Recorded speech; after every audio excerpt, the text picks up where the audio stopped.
Hey there, people of the internet, my name is Sivana, and welcome to my studio. Today I'm doing another Minichi drawing because it's been a little while since the last one.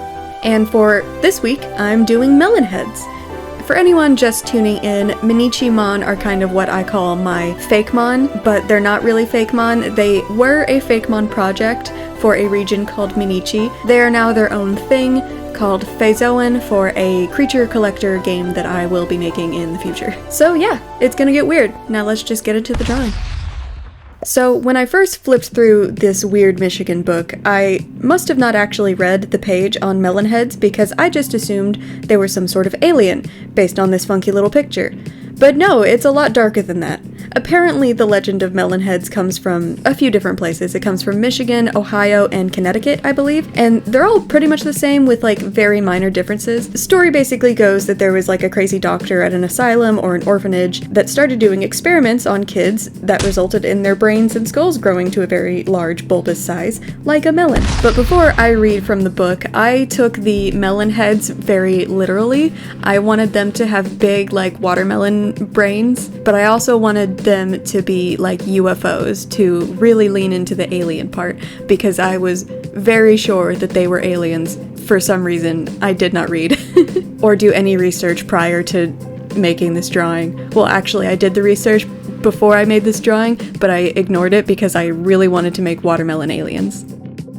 The legend of the Melonheads. For as long as anyone can seem to remember, tales have been told around Michigan of a strange race of subhuman creatures who live in the woods near the towns of Saugatuck and Bridgman. These mutated beings were known as Melonheads because of their small bodies and disproportionately bulbous craniums. Local children were warned not to venture into the forest lest they be attacked by these vicious little monsters, which are said to kill and even eat anyone unlucky enough to wander onto their turf. The reason they are filled with such hatred toward us normals is because of the twisted way they were once treated at a mysterious institution known in local lore as Junction Insane Asylum. It was there that experiments were conducted on unfortunate children that led to the horrid physical and mental conditions that the Melonheads now suffer.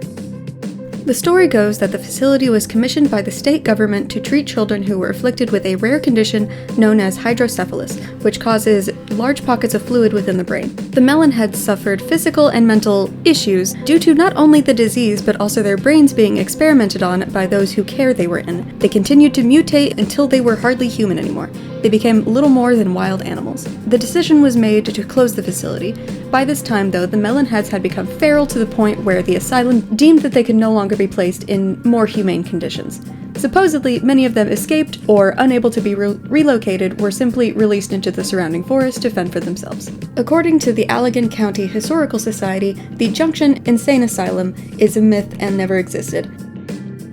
So yeah, most definitely not aliens, but I had already come up with the names and the concept, so I made it work. Also, this is the first design, and it does not stick. I thought I liked it, but then I redid it the next day. I had combined the concepts of the Melonheads to be both literal and figurative by giving them watermelon colors and large brains, heads, but also the concept of UFOs. The UFO, or unidentified flying object, is such a recognizable image we associate with aliens, so I was like, okay, cute little watermelon alien fairy things that have UFO-shaped bodies or something. Turn the melon aesthetic into a flying saucer, and I still liked that idea, and I still like the first drawings, they're just not alien fairy enough. Oh yeah, these were light and cosmic type, or fairy and psychic for the Pokemon equivalent. I just went too literal with the melon brain motif in this first design and made the final evolution look like Judy Jetson, which was a little bit out of nowhere. I don't know, it just wasn't what I wanted. So in the second design, I pulled references from Elgium for the alien motif,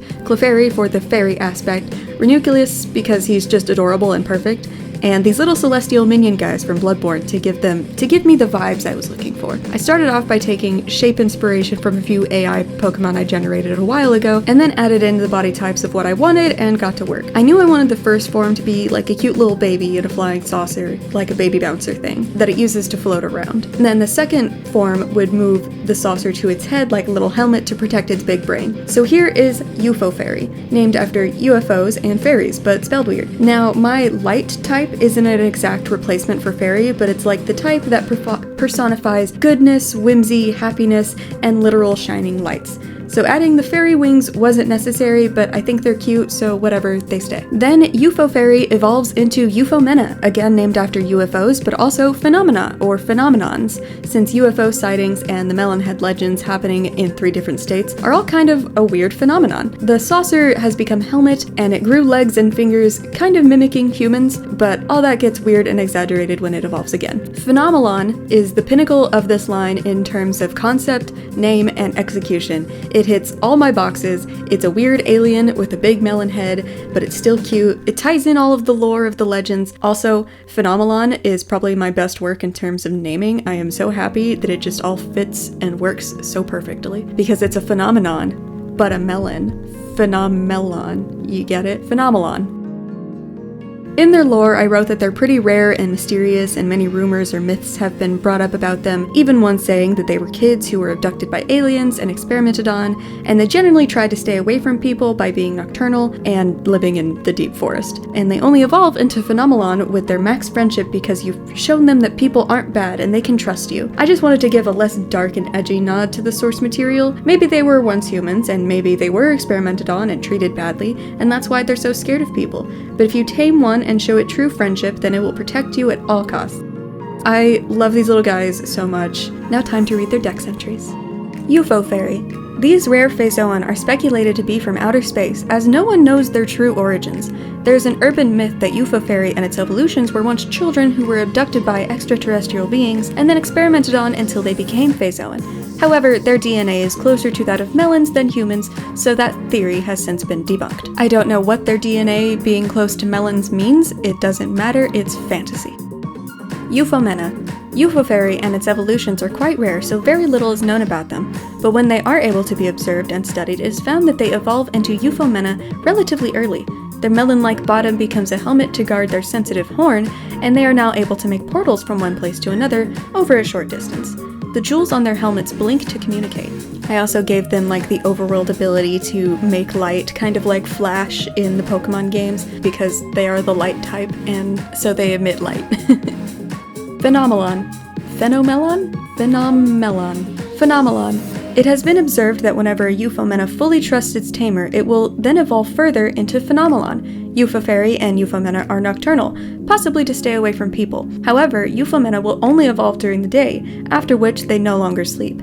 It is speculated that they stay awake and alert at all hours to better protect their loyal tamer. This is also where I introduce the abilities. I gave them 2, because why not? They're passives, I can do what I want, it's my game. So they keep the levitate because they're little flying saucers, they don't ever need to touch the ground, but then Phenomelon gets insomniac because of its lore, and because like why would it, I don't know, it's an alien, why would it need to sleep? That doesn't make any sense. I just did it because it's cool, and I wrote the lore, so that's why it has insomnia. Also, their shinies are to represent different kinds of melon, like honeydew and cantaloupe.